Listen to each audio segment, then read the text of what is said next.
하나님 아버지 은혜와 사랑을 감사합니다. 이 시간 예배하며 우리의 모든 것이 우리의 전 생애가 하나님의 것임을 고백하는 마음으로 헌금합니다. 11조 온전케 하시고 감사가 풍성하게 하시고 또 주정헌금이 마땅하게 하시고 선교헌금을 통해서 사명을 감당할 수 있는 그런 은혜가 있게 하여 주시옵소서. 말씀을 전하며 듣겠습니다. 말씀은 항상 옳습니다.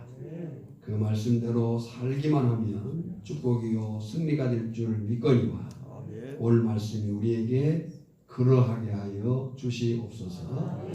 예수님의 이름으로 기도하옵나이다. 아멘. 이어서 로마서 강의 38번째 오늘 본문을 중심해서 마지막 때를 사는 성도의 생활이라고 하는 제목으로 함께 말씀을 나누고자 합니다. 창세기 1장 1절을 보면 태초에 하나님이 천지를 창조하시니라 그랬어요. 여기 창세기 1장 1절의 태초는 시작을 말합니다. 그리고 이 시작은 두 가지가 출발하는 그런 상황이죠. 하나는 시간 출발하고 하나는 공간이 이제 역사하는 시간과 공간이 시작된 태초에 이에 대해서 히브리서 1장 10절을 보면 또 주여 태초에 주께서 땅의 기초를 두셨으며 하늘도 주의 손으로 지으신 바라 태초에 그랬어요. 반면에 요한복음 1장 1절을 보면 태초에 말씀이 계시니라. 이 말씀은 로고스 곧 예수님을 가리켜요. 이 말씀이 하나님과 함께 계셨으니 이 말씀은 곧 하나님이시니라. 그러니까 창세기 1장 1절의 태초와 요한복음 1장 1절의 태초는 달라요. 창세기 1장 1절의 태초는 시간과 공간의 출발. 근데 요한복음 1장 1절의 태초는 그 시간의 시작, 공간의 시작 이전을 얘기하는 거죠. 예. 그래서 영원부터 영원까지의 의미는 하나님은 시간 안에 계신 분이 아니고 시작의 그 이전부터 시간의 시작의 이전부터 그리고 마지막 예수 그리스도의 재림으로 이제 끝날 그 종말 이후의 영원까지 인간은 시간이라고 하는 그 출발과 공간 속에 살지만 하나님은 시간 훨씬 이전과 그리고 시간 영원까지 영원부터 영원까지 살아계신 하나님이라고 말씀을 하는 겁니다.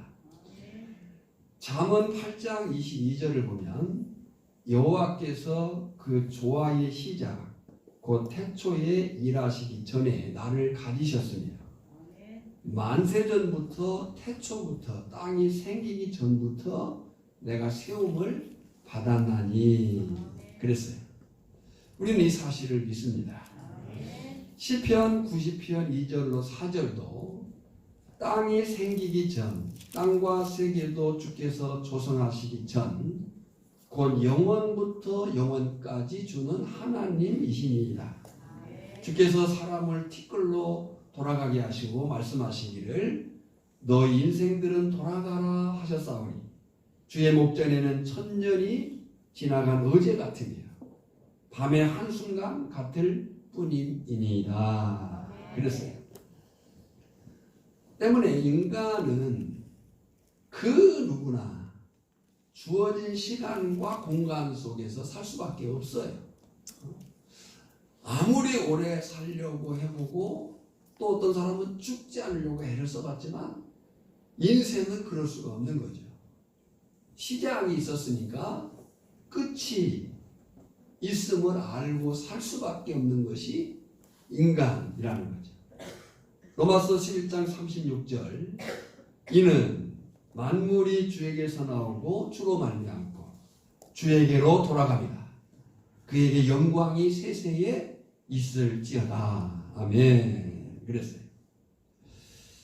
그리고 이때를 하나님의 말씀인 성경은 종말, 마지막 때라고 밝히고 있는 거예요. 만물이 그 영광이 세세히 있을진데 만물이 누구에게로 돌아간다고요? 주께로 돌아갑니다. 그 돌아감의 때를 종말, 마지막이라고 얘기를 하는 거고 종말은 두 가지 시점에서 우리에게 주어졌어요. 개인적으로는 죽음이에요. 인간은 죽음 이후에는 그 어떤 것도 할 수가 없어요. 죽음과 동시에 하나님 품으로 가든지 음부에 처하든지.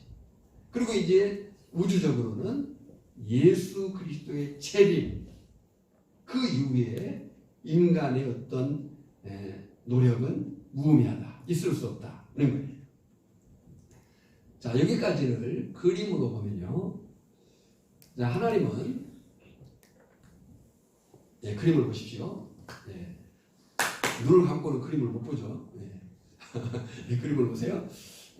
그림을 보면 영원, 태초에 그 이전 영원부터 예수 그리스도가 재림하시는 그 종말, 마지막 그 이후 새하늘과 새 땅으로 이어지는 그 영원. 근데 인간은 태초에 창세기 1장 1절이 말한 그 시간과 공간의 출발 이후 구약, 예수님이 오시기 전까지 BC라고 얘기하죠. Before Christ. 예수님이 오시기 전까지. 그리고 예수님이 오셨고 예수님이 복음서와 사도행전을 통해서 말씀하신 것이 약속과 성령이에요. 그 약속과 성령을 통해서 교회, 하나님의 나라가 세워진 거예요. 그러니까 오늘 우리가 한번 더 쳐주시면 우리가 이 시대를 살고 있는 이 세상은 교회 시대. 우리는 지금 이 시대 속에 예수 그리스도가 오신 이후 예수께서 말씀하신 약속과 성령, 그 약속과 성령이 하시는 일이 뭐냐면 교회를 세우는 거예요. 그 교회는 이 땅에 하나님의 나라를 세우는 거란 말이죠. 할렐루야! 그러니까 오늘 우리는 교회를 세워가지만 뭘 세우는 거예요? 하나님의 나라, 하나님의 백성으로 하나님의 통치를 받으면서 사는 거고 그 하나님의 통치가 이제 최종 완성되는 그날 종말이 우리에게 있다. 근데 그때가 지금 오늘 말씀은 가까웠다. 임박해졌다. 어떻게 너희가 살아야 되느냐. 11절에 또한 너희가 이 시기를 알거니와 자다가 깰 때가 벌써 되었으니 이는 우리의 구원이 처음 믿을 때보다 가까웠습니다. 라고 말씀을 하는 거예요. 그러니까 임박한 가까워진 예수님의 재림이 그 가까워진 그때에 우리가 어떻게 살 것이냐에 대해서 그렇게 말씀한 거예요. 자, 돌이켜보면요. 지금까지 들은 말씀을 생각해보면 바울은 로마서 12장 3절부터 13장 10절까지 우리가 로마서 1장 1절부터 11장까지는 어떤 얘기를 했어요? 너희가 이런 믿음으로 구원을 받았다. 아멘. 이런 믿음이 뭐예요? 하나님의 의 대신 하나님의 긍휼이신 그 하나님의 의와 긍휼이 나타난 예수 그리스도를 믿음으로 너희가 구원을 받았다. 그러니 너희는 로마서 12장 1절과 2절에서 거룩한 산 제사, 산 제물로 살아야 되는데 그 거룩한 산 제사, 산 제물로 산다는 것이 뭐냐? 12장 3절부터 14장 10절까지 두 공간 속에서의 삶을 얘기했어요. 먼저는 교회 안에서 그리고 세상 속에서 불신자들과의 관계 속에서 너희가 율법을 실천하면서 사랑하면서 살아라. 잘 살아야 된다. 여기까지 잘 깨달아올 줄 믿습니다. 자, 그렇게 이제 바울이 너희가 예수 그리스도 하나님의 의, 하나님의 긍휼로 나타나신 그 예수 그리스도 때문에 구원을 받았다. 그 구원받은 너희는 아무렇게나 사는 존재가 아니고 거룩한 산 제물로 살아야 된다. 어디에서? 교회 안에서, 세상 속에서 너희가 잘 살아야 된다 라고 바울이 얘기를 해왔는데 오늘 본문부터는 바울이 그 주제를 바꿉니다. 그 바뀌는 주제가 뭐냐면 시대의 위기성, 마지막이 가까운 때 우리가 어떻게 살아야 되느냐라고 하는 삶의 주제로 바뀌는 거예요. 너희가 교회 안에서 이웃들과의 관계 속에서 율법을 이루며 사랑을 실천하며 살아야 된다. 그런데 어쩌면 더 중요한 것이 뭐냐? 너희 자신들이, 너희가 이렇게 말하고 있어요. 그죠? 11절에 또한 너희가 더 중요하게 여기고 살아야 될 것은 이 시대가 얼마나 위기인가, 마지막 때인가, 그 마지막 때에 우리가 어떻게 살 것인가를 분명히 해야 된다라고 바울이 주제를 바꾸는 거예요. 먼저 11절에서는 시대의 위기성을 말했어요.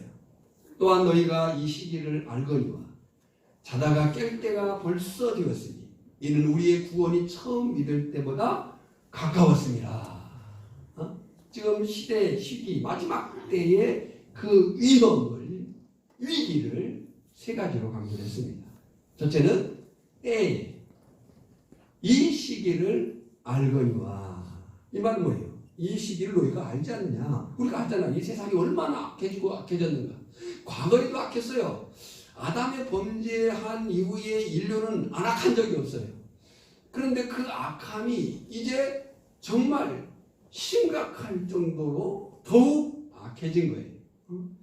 이 시대를 알거니와. 우리가 눈을 들어서 텔레비전을 보고 뉴스를 듣고 또 인터넷상에 들어가서 보고 우리의 주변만 보더라도 이 세상이 얼마나 악해지고 악해졌는지를 몰라요. 너희가 이 시대를 알거니와 알지 않느냐 그랬어요. 근데 여기서 우리가 이제 공부할 것이 시간이라고 하는 개념이에요. 성경은 시간이라는 개념을 말할 때 두 가지를 사용해요. 하나는 크로노스라고 하는 개념이에요. 이 크로노스라는 것은 시간 자체예요. 흐르는 시간이에요. 2021년 11월 7일 지금 오전 11시 30분이 흘러가고 있어요. 이 시간 자체 크로노스. 근데 또 하나의 시간 개념은 뭐냐면 카이로스예요. 이 카이로스는 어떤 일이 특정하게 이루어지는 때를 말한다는 거죠. 그러니까 시간이 흘러가요. 그냥 그렇게 어제나 오늘이나 뭐 그제나 그렇게 별 크게 차이 없이 시간이 되게 지나가고 있어요. 그런데 그러다가 어떤 사건이 딱 터지는 때가 있어요. 그때, 그 특정한 때를 카이로스라고 말하는데 여기 지금 11절에서 말하는 시기라는 단어가 카이로스로 사용되었다는 거예요.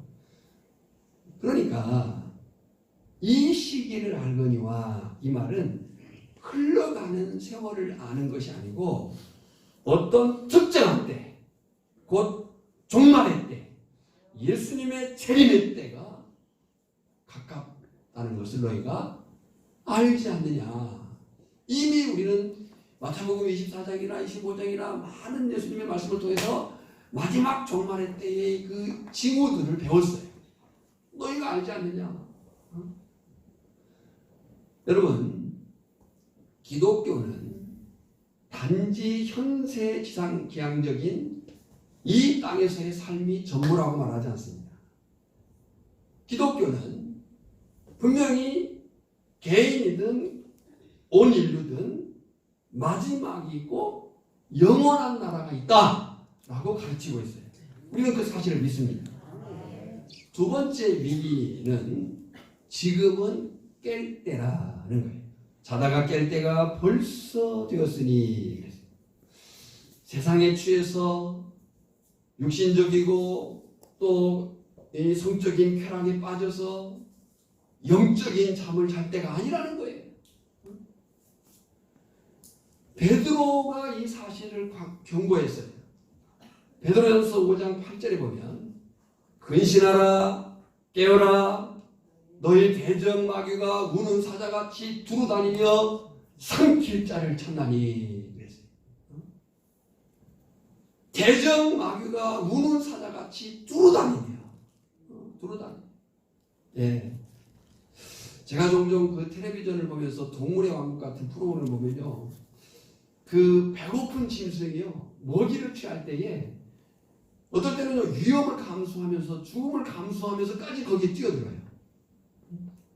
그만큼 이 대적마귀가 성도들을 얼마나 무너뜨리려고 발버둥치는지를 모른다는 거예요. 물론 성도는 내게 주어진 현재의 삶에 충실해야 됩니다. 교회를 세워야 됩니다. 이웃을 사랑해야 됩니다. 그러나 무엇보다도 영적으로 깨어 있어야 된다. 위기 세 번째는 구원의 때가 더욱 가까워졌다는 거예요. 이는 왜 그러해야 되냐면 우리의 구원이 처음 믿을 때보다 가까웠습니다. 그랬어요. 이런 생각이 들 수 있어요. 구원이면 구원이지만 가까운 구원이 있고 먼 구원이 있는가? 예. 이미 우리가 많이 공부한 대로 우리의 구원은 세 가지 시제로 이해됩니다. 첫째는 과거적인 구원이에요. 첫째가 뭐라고요? 과거적인 구원을 말할 때에는 중심적으로 사용되는 단어가 칭의예요.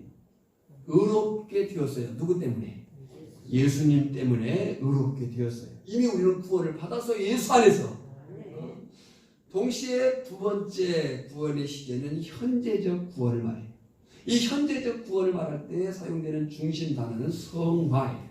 우리는 이미 구원받았지만 그 구원 안에서 거룩함을 이루어가는 성숙이 요구되고 있는 거예요. 그래서 지난주보다 이번주가 어제보다 오늘이 작년보다 올해보다 내년이 우리의 믿음이 더욱 자라가야 되는 거예요. 자라가야 돼요. 그러니까 그리스도인의 부름이라고 하는 것은 그냥 있는 대로 생긴 대로 살도록 부름받은 게 아니고 변화마다 살도록 부름받은 거거든요. 그러니까 오늘 우리의 변화는 계속돼야 되는 거예요. 그리고 마지막 내가 죽음에 이르렀을 때 주님 앞에 섰을 때 우리의 그 모습이 최종적으로 영광스러워야 되는 거예요. 자, 현재적 구원, 성화. 과거적 구원, 칭의는요 즉시 이루어지는 사건이에요. 예수님을 믿는 순간 우리는 구원 얻습니다. 그런데 현재적 구원, 성화는 점진적이에요. 네, 점차적으로 이루어가야 돼요. 그래서 성경은 부단히 우리에게 말하면 너희가 더욱 힘써라고 말했어요. 그냥 될 것 같으면 힘쓸 것이 뭐 있어요. 그냥 가만히 있으면 되지. 우리의 얻은 바 구원은 그 구원 안에서 사는 우리의 삶의 실제를 통해서 더욱 힘써야 된다. 점진적이다. 오늘 저나 여러분의 신앙이 예전보다 지금이 작년보다 올해가 아멘이 지난주보다 이번주가 어제보다 오늘이 더 자라가기를 축원합니다. 그 다음에 세 번째 시제는 미래적 구원이에요. 이 미래적 구원이라는 말을 쓸 때 핵심적인 단어는 영화예요. 그건 완성적인 거예요. 영화는 우리가 이 땅에서 살아있는 동안 맛볼 수 없습니다. 영화는 죽음과 동시에 예수 그리스도께서 다시 오시는 그때에 이루어지는 영원적 사건인 거죠. 그런데 주목할 거예요. 그런데 11절에 사용된 이 구원이라는 단어가 이 구원이라는 단어, 이 말을 하기 위해서 지금 앞에 걸 설명한 거예요. 이 구원이라는 단어가 마지막 때 몸의 부활까지 포함한 미래적 구원이라는 거예요. 그러니까 이는 우리의 이 구원이 과거 받은 구원, 지금 우리가 이루어가는 구원이 아니고 예수님이 오셨을 때 완성될 그 구원의 때가 가까웠다. 그 구원이 완성될 날 성도가 누릴 그 승리의 날이 멀지 않았다는 것을 강조하고 있는 말씀인 줄 믿습니다. 그런데요, 생각해보면 사람이 그 위기, 곧 위험의 때를 안다는 것이 꼭 나쁜 것은 아닙니다. 왜 그런가 하면 그 위기, 위험의 때를 안다면 오히려 그 위기, 위험의 때를 기회로 삼을 수 있기 때문인 줄 압니다. 그래서 여러 사람들이 말을 했어요. 위기는 기회다. 근데 그 가운데 두 사람의 말을 정리해 봤는데요. 먼저는 존 F 케네디, 미국 35대 대통령. 이 존 F 케네디가 한 유명한 말인데요. 위기의 첫 글자는 위험이고 둘째는 기회의 의미이다. 위기 속에서 위험을 경계하되 기회가 있음을 명심해라. 그러니까 위기는 앞글자는 위험이에요. 뒷자는 기회예요. 그러니까 위기 속에서 위험을 경계하되 기회가 있음을 명심해라. 그러니까 위기나 위험의 때를 안다는 것은 나쁜 것이 아닐 수 있다는 거예요. 칼럼니스트 김용섭 씨가 이런 말을 했어요. 준비된 사람에게 위기는 기회가 된다. 라고 하는 거예요. 여러분요, 평상의 사람들이 그냥 일반적으로 살아갈 때는 그 사람의 건강도나 그 사람의 성품이나 그 사람의 여러 가지 것들이 나타나지 않을 수 있어요. 근데 위기 때의 위험의 때의 어떤 결정적일 때 그 사람의 모습이 나타날 수 있는 것처럼 교회도 마찬가지예요. 교회도 평상시에는 그냥 똑같이 모여 예배하고 같이 뭐 하는 것 같아요.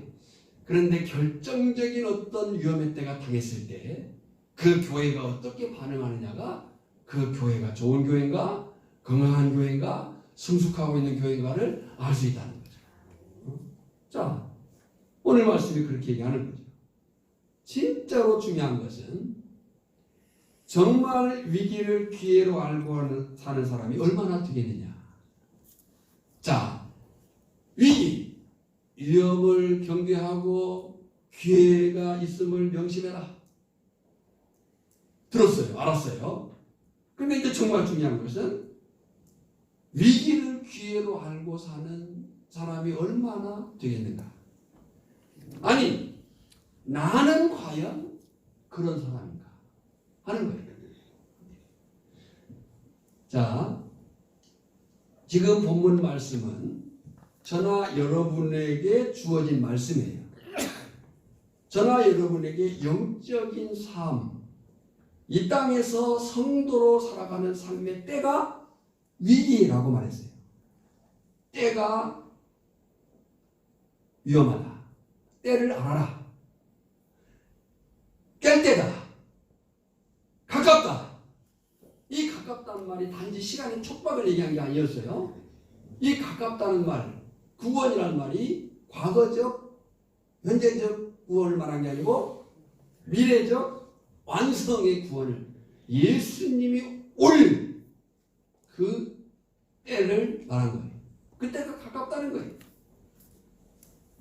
동시에 오늘 말씀은 그 위기의 때에 어떻게 살아야 하는지도 말씀하고 있는 거예요. 그럼 어떻게 살아야 되느냐, 성도가. 시기를 알게 됐어요.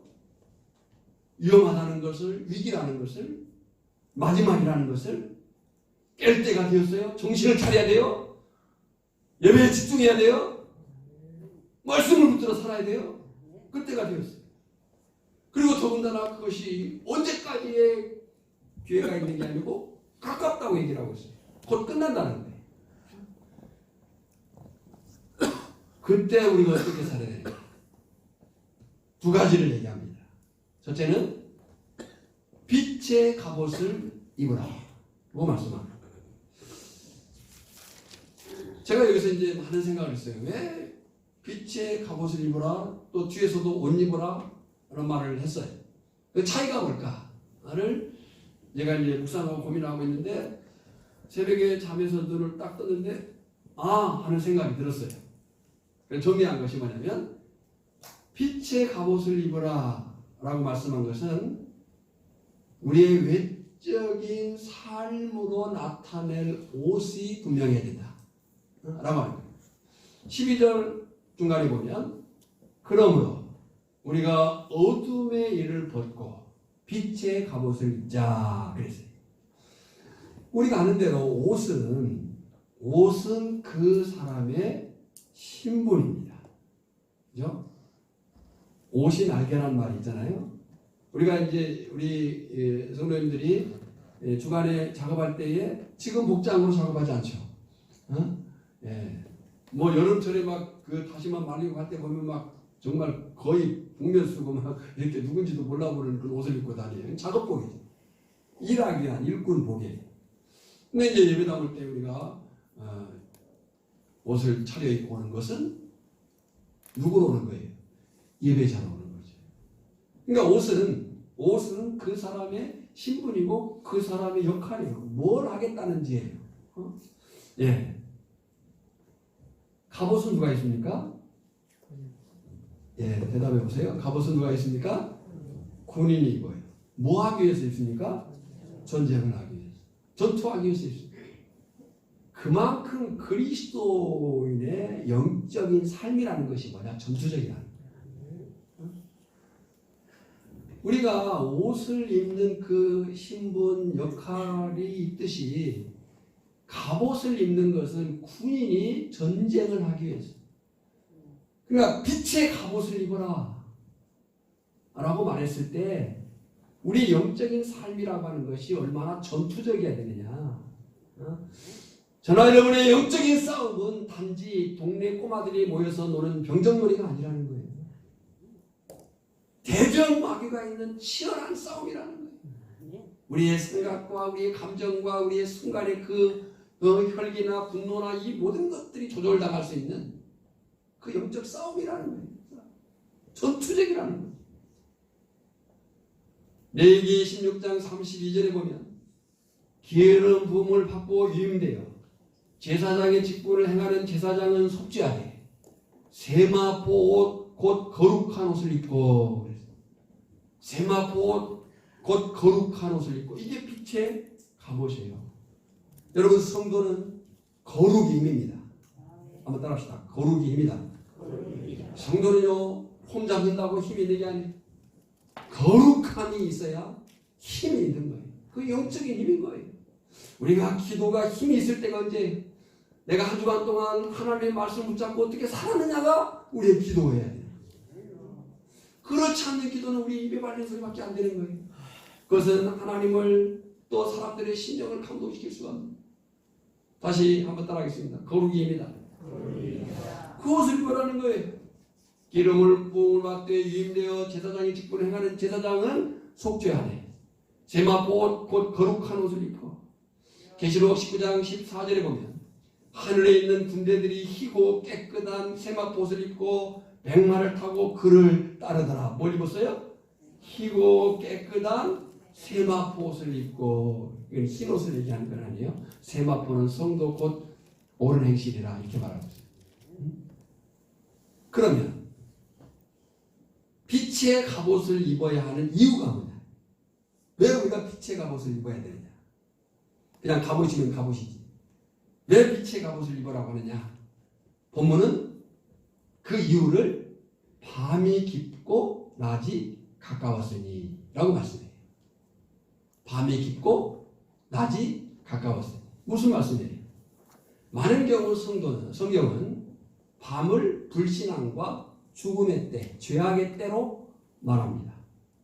반면에 낮은 광명과 기쁨의 때로 말씀을 해요. 곧 임박한 재림의 때, 심판과 구원이 가까운 가까운 때이기 때문에 우리가 빛의 갑옷을 입어야 된다 라고 얘기를 하는 거예요.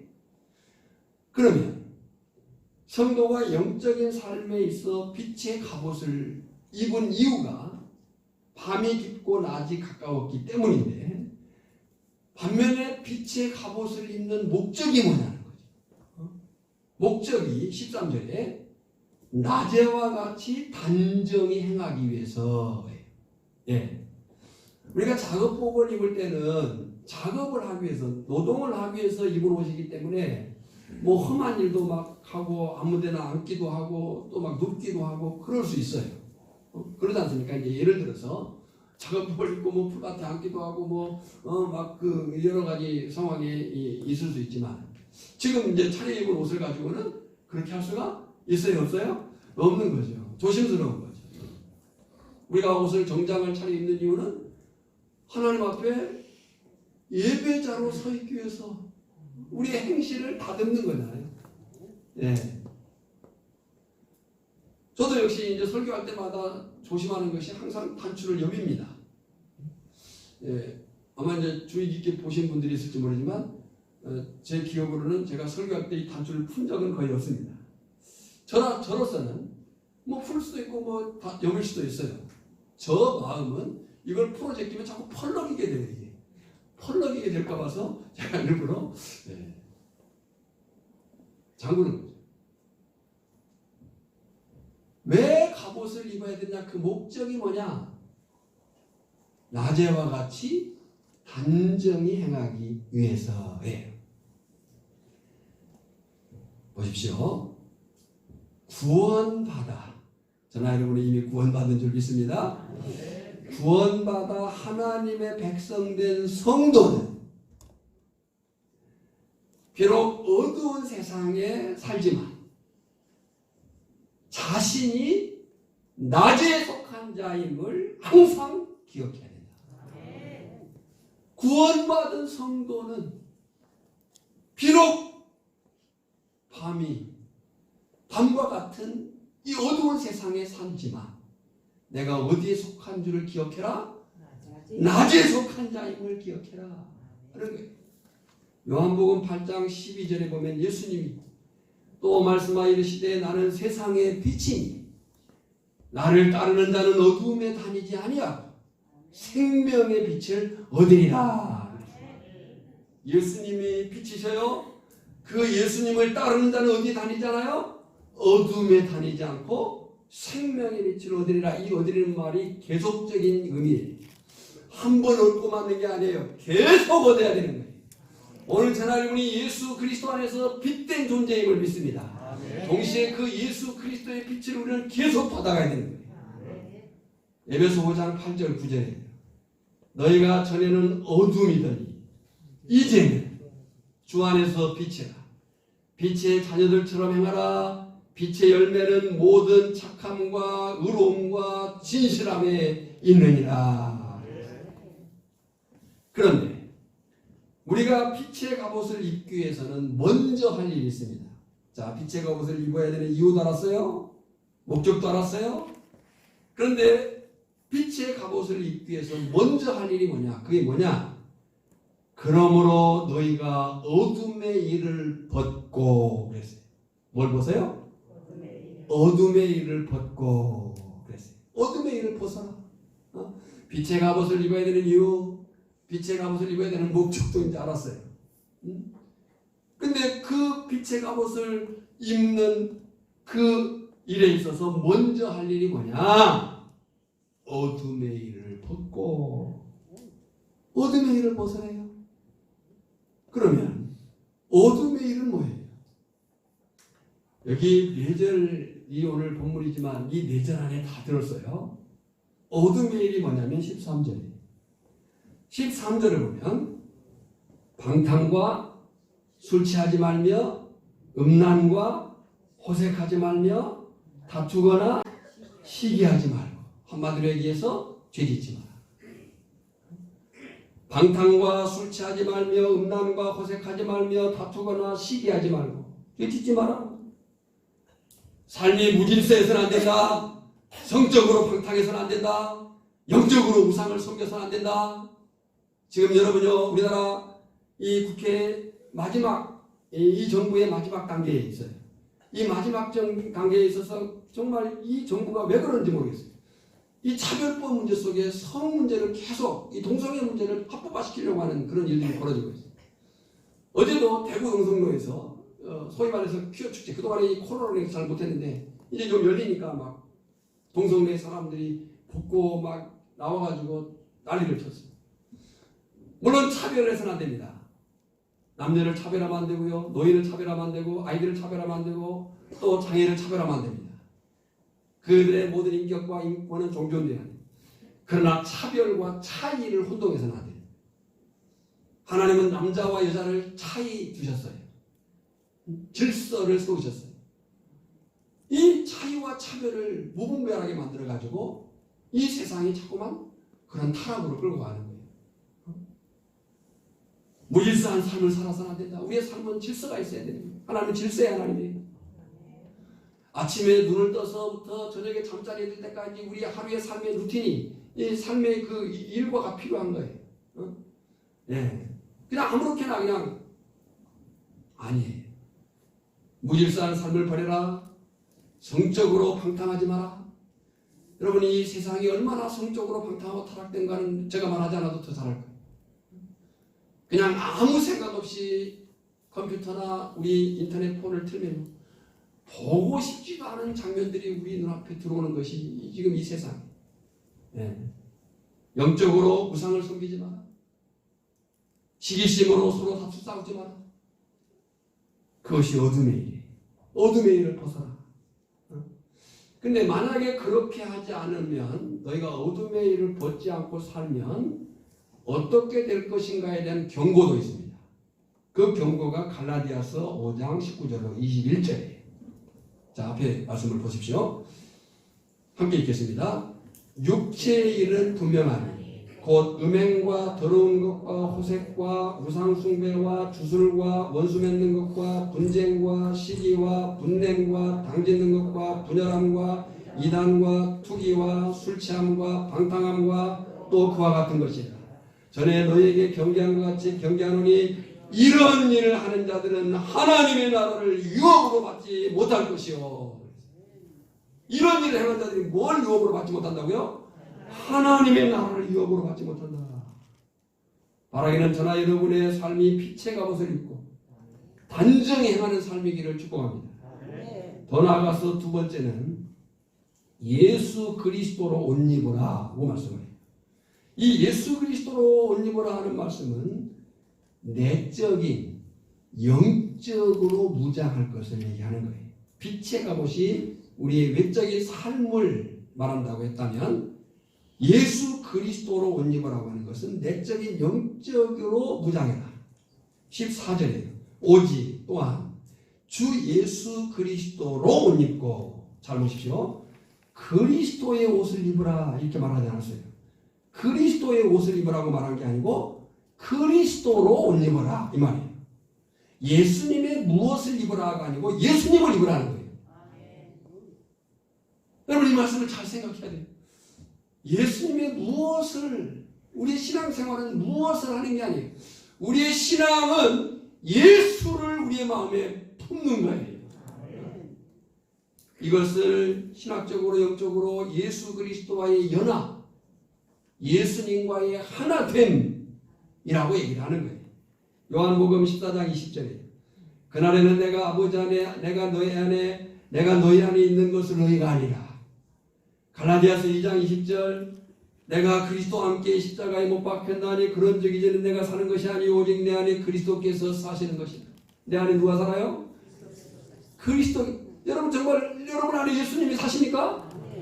정말 여러분 안에 그리스도가 계십니까? 오직 내 안에 그리스도께서 사시는 것이다. 이제 내가 육체 가운데 사는 것은 나를 사랑하사 나를 위하여 자기를 버리신 하나님의 아들을 믿는 믿음 안에서 사는 것이라. 근데 우리는 이미 이 옷을 입었거든요. 오늘 저나 여러분은 이미 예수 그리스도로 옷 입은 사람들이에요. 언제 입었어요? 갈라디아서 3장 27절에 보면 누구든지 그리스도와 합하기 위하여 세례를 받은 자는 그리스도로 옷 입었느니라.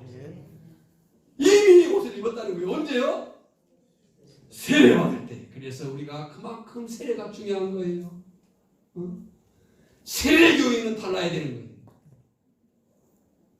세례교인은 단지 세례 행위를 한 걸로 끝난 게 아니고 그 세례를 받았다고 하는 것은 그리스도를 입은 거예요. 예수님을 옷 입은 거예요. 예수의 사람이 된 거예요. 이 자긍과 자부와 이 막중한 책임감을 가지고 사는 것이 성도예요. 세례교인이 함부로 교회를 오고 안 오고 아닙니다. 분명히 경고를 들으셔야 되는 거예요. 그리고 세례교인으로서 세례받을 때 약속한 사실들을 지켜야 되는 거예요. 때로 우리가 잘못하면 사람들이 왜 하나님을 욕하고 예수님을 비웃고 교회를 욕합니까? 내가 잘못했는데 왜 사람들이 하나님을 욕하고 예수님을 비웃고 교회를 욕을 해요?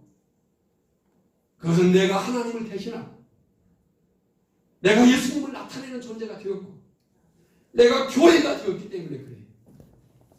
5천교회는 건물이 아니에요. 5천길 46번 6길에 있는 이 곳이 교회가 아니고 5천교회는 우리 개개인들이 다 교회인 거예요. 5천교회가 어떤 교회인가라고 할 때 그 교회됨의 모습을 우리가 나타내야 되는 거예요. 마을 속에서 사람들과의 관계 속에서. 저는 우리 5천교회가 이 오천리뿐만 아니라 이 금산과 고흥과 전라남도와 전라북도와 이민족과 세계 하나님의 나라 역사 가운데 정말 교회도 세워져 가기를 소망합니다. 더구나 그 예수님과의 연합은 우리가 예수님을 옷 입고 사는 데에는 항상 내 안에 방해하는 장애가 있다는 것도 알아야 돼요. 예수로 옷 입으면 되는데 우리가 예수로 옷 입지 못하도록 하는 장애가 있다. 방해꾼이 있다. 14절 중간에 정욕을 위하여, 이 위하여가 목적어죠. 목적구. 정욕을 위하여 육신의 일을 도모하지 마라. 우리가 예수로 옷 입으려고 하면 도모에서는 목표로 삼아서는 안 되는 것이 뭐냐? 정욕을 위하는 일, 육신을 위하는 일에 힘을 써서는 안 된다. 욕심과 욕망과 충동, 세상적인 죄악된 일에 우리의 생각과 행동을 무너뜨려서는 안 된다. 권면이 뭐예요? 도모하지 마라. 목표로 삼지 마라. 목적으로 하지 마라. 왜 그러느냐? 이에 대한 대답이 요한일서 2장 15절로 17절에 나옵니다. 이 세상이나 세상에 있는 것들을 사랑하지 마라. 누구든지 세상을 사랑하면 아버지의 사랑이 그 안에 있지 아니하니 이는 세상에 있는 모든 것이 육신의 정욕과 안목의 정욕과 이생의 자랑이니 다 아버지께로부터 온 것이 아니요. 이 세상의 정욕을 위한 것들은 누구로부터 온 것이 아니라고? 아버지께로부터 온 것이 아니라 세상으로부터 온 것이라. 이 세상도 그 정욕도 지나가게 지나간 것들에 우리의 시간과 우리의 정욕을 소비할 필요가 없잖아요. 이 세상도 그 정욕도 지나가게 오직 하나님의 뜻을 행하는 자는 영원히 가느니라. 할렐루야. 그러니까 우리가 예수로 옷 입는 일에 방해되는 이 정욕을 위한 삶, 그것들을 도모하지 마라. 그것을 목적 삼지 마라. 왜냐? 그것은 다 떠나갈 것이다. 너희는 영원히 있을 하나님의 뜻을 행하는 자는 영원히 거하느니라. 그렇다면 결론적으로 이제 우리는 어떻게 살아야 하겠는가? 두 가지입니다. 두 가지로 묵상을 했습니다. 첫째는 내 삶이 진정 이 세상 사람들과는 본질적으로 다른 신령한 삶을 살고 있는지 항상 돌아봐야 된다. 그러니까 한 번 이 시간에 자기를 향해서 물어보십시오. 이 시간에 자신을 향해서 질문해 보십시오. 나는 정말 이 세상 사람들과 다른, 본질적으로 다른 신령한 삶을 추구하는 삶을 살고 있는가? 응?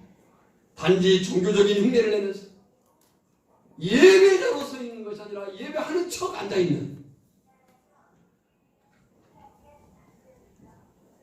정신을 차리지 않고 내가 가깝다고 얘기함에도 불구하고 그냥 듣는 둥 마는 둥 하고 집중하지 않는 그런 자리에 있지는 않아요. 그렇다면 실상은 그들은 세상과 똑같은 사람들이에요. 예배는 장소가 아니에요. 하나님이 출애굽 백성들에게 성막을 주신 것은 이동케 하셨어요. 이동. 그러니까 그곳이 거룩한 게 아니라 하나님의 임재가 있는 곳이 거룩한 거예요. 그러니까 예배는 이 자리에 앉았다고 거룩한 게 아니에요. 하나님의 함께 하심을 경험해야 거룩한 거예요. 그것이 성도의 삶인 거예요. 그러니까 우리는 이 자리에서 그 거룩함을 경험할 뿐만 아니라 우리의 삶의 그 가정에서, 현장에서, 작업장에서 하나님의 임재를 나타내야 돼요. 그렇게 살고 있느냐를 질문해 봐라. 야고보 1장 27절에 하나님 아버지 앞에서 정결하고 더러움이 없는 경건은 곧 과와 과부를 그 환난 중에 돌보고 또 자기를 지켜 세속에 물들지 아니하는 그것입니다. 코로나19의 감염이 이 지역을 잠시 강타했습니다. 있을 수 있다고 생각해요. 앞으로도 또 있을 수도 있습니다. 중요한 것은 그런 일이 우리에게 주어질 때 성도는 다른 태도를 취해야 된다고 해요. 자신도 다른 태도를 취해야 되고 설령 확진이 되고 격리가 된 그 사람을 대하는 태도도 달라야 돼요. 누구 때문에 이래서는 안 돼요. 아파하고 함께 고통스러워하고 그의 치료를 위해서 기도하고 그를 도와야 되는 거죠. 오늘 전하여러분에게 그 삶이 있기를 원합니다. 그것이 참된 경건이라고 얘기하는 거예요. 두 번째, 어떻게 살아야 할 것인가? 내 삶이 마치 이 세상에서 끝나는 것으로 생각하고 임박한 종말을 의식하지 않는 세상적인 삶은 아닌지 돌아봐라. 물론 우리가 세상에서 열심히 사는 것은 죄가 아닙니다. 열심히 살아야 되죠. 지금 이제 밭에 심을 때니까 열심히 심어야 되고 또 갖고 와야 됩니다. 열심히 해야 됩니다. 그러나 성도는 세상만을 위해서 살아서는 안 된다는 거예요. 주어진 세상 속에서 우리가 열심히 살아야 되지만 그 세상을 위해서 사는 게 아니고 그 일을 통해서 하나님의 영광을 위해서 살아야 된다라고 하는 것이 그리스도인의 삶의 가치인 거예요. 베드로후서 1장 3절에 이로써 그 보배롭고 지극히 큰 약속을 우리에게 주사 이 약속으로 말미암아 너희가 정욕 때문에 세상에 썩어질 것을 피하여 신성한 성품에 참여하는 자가 되게 하려 하셨느니라. 우리를 이 세상의 정욕 때문에 썩어질 존재로 우리를 부른 게 아니고 저나 여러분을 하나님의 자녀 예수 그리스도를 믿는 그 구원의 백성 삼으신 이유는 우리를 어디에 참여하는 자가 되게 하려고요? 신성한 성품에 참여하는 자가 되게 하려고. 하나님 닮은 존재, 하나님 같은 존재로 세우시기 위해서 라고 말씀합니다. 바라기는 저나 여러분의 모두의 삶이 오늘 말씀이 요구하는 대로 마지막 때를 사는 성도의 아름다운 삶이 되기를 우리 주 예수님의 이름으로 축원합니다. 하나님 감사합니다. 말씀 안에 나를 놓게 하시고 그 말씀이 내 심장을 찔러 쪼개어 치료케 하시고 단지 목사의 목소리가 아니고 주님의 천둥치는 소리로 듣게 하시고 그 말씀 속에서 우리가 정말 주의 거룩한 백성으로 살아낼 수 있는 삶이 있게 하여 주시옵소서. 예수님의 이름으로 기도하옵나이다. 아멘.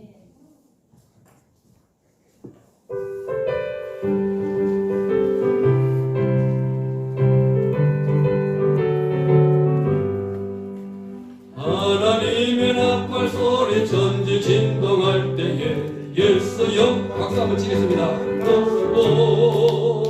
천사들을 세계 만국 모든 곳에 보내서 구원받은 성도들을 모으리 나팔 불 때 나에게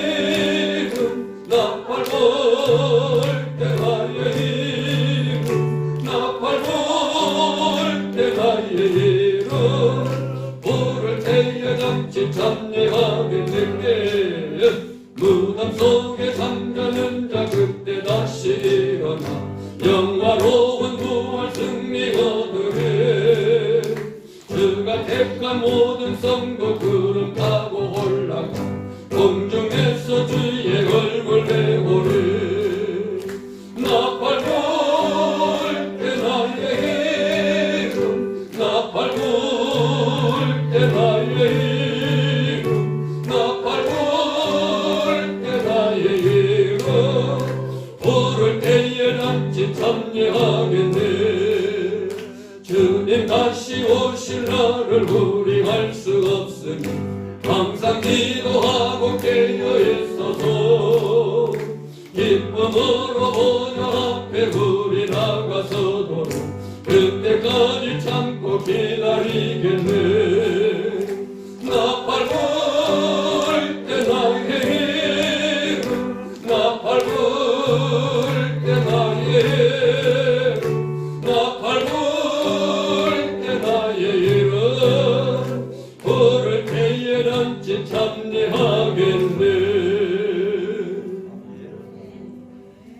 이제는 우리의 구주여 주님 되신 예수 그리스도의 은혜와 성부 하나님의 크고 놀라우신 사랑하심과 깨닫게 하시고 살게 하시도록 능력 주시는 성령의 기름 부으심, 오늘 마지막 때 성도로 살아야 되는 그 거룩한 삶을 배웠사오니 그 말씀대로 살고자 다짐합니다. 사랑하는 성도들 심령, 가정, 산업, 현장 위에 이제로부터 영원까지 항상 함께 있을지어다. 아멘.